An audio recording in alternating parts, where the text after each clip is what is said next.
Bonjour, je vous avais demandé de lire avant cette séance deux textes. Un extrait du texte d'Apulée qui raconte la descente de Psyché aux enfers, Psyché qui a été condamnée par Vénus à descendre aux enfers pour chercher la boîte qui contient la beauté de Perséphone, de Proserpine, c'est la même chose. Et dans ce texte, donc, nous voyons Psyché descendre aux enfers, respecter tous les conseils qui lui ont été donnés par la tour qui veut l'aider, et remonter ensuite à la surface, sur la terre, et malheureusement ouvrir cette boîte, ce qui va la plonger dans un profond sommeil.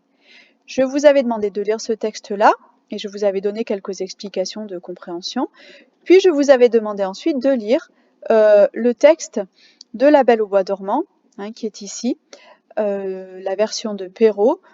C'est le moment où l'on voit la jeune princesse qui a été condamnée par une fée à se piquer le doigt à un fuseau à l'âge de 16 ans et à mourir, sachant que ce vœu-là a été en quelque sorte annulé, en tout cas modifié par une autre fée qui a décidé qu'elle se piquerait le doigt à un fuseau, mais qu'elle se contenterait de s'endormir pour 100 ans. Donc ici, nous sommes au moment où cette malédiction va s'accomplir, et c'est le texte que je vous ai demandé de lire. Ces deux textes-là ont de nombreux points communs, et je pense qu'à la lecture, vous les avez très certainement ressentis, mais nous allons essayer maintenant de les rendre un peu plus clairs, un peu plus évidents. C'est la raison pour laquelle je vous ai demandé la comparaison qui est ici.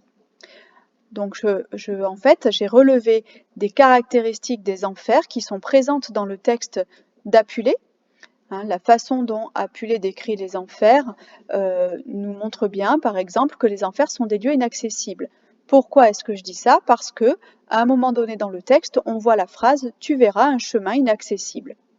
Et moi, ce que je vous demande de faire, c'est de me montrer que l'endroit où la Belle au bois dormant, elle aussi, va s'endormir en quelque sorte en tombant dans son sommeil, tombe dans une forme de mort, un sommeil de 100 ans, on peut dire que c'est un sommeil qui se rapproche de la mort, eh bien, cet endroit où elle se trouve est également un endroit inaccessible. Et je vous demande de me le prouver en relevant une phrase du texte.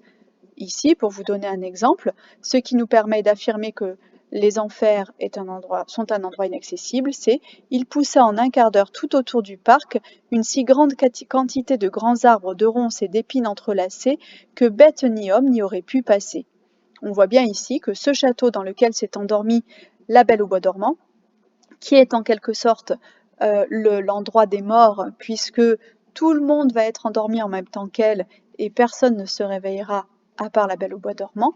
On peut donc vraiment comparer ça au royaume des morts. Eh bien, ce royaume des morts est également inaccessible. Donc vous allez relever ici cette phrase.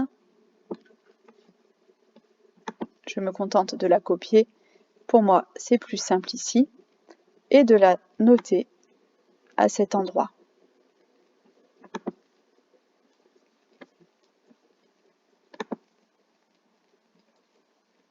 Voilà, cette phrase me permet d'affirmer que dans le conte de Perrault également, les enfers, le royaume des morts, est un lieu inaccessible.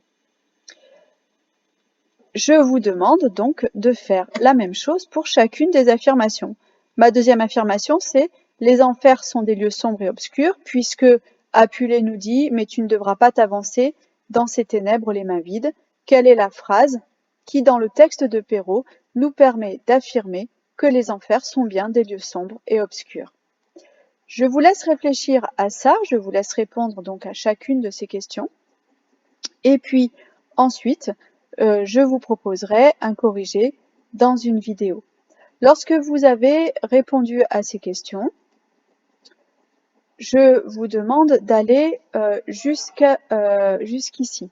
De nombreux personnages sont descendus aux enfers, Psyché, Orphée, Ulysse, Énée, la Belle au bois dormant. On pourrait citer La Belle et la Bête, Blanche-Neige, Pinocchio.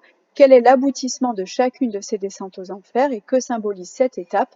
Je veux que vous me répondiez jusque-là pour que nous puissions ensuite faire un bilan ensemble.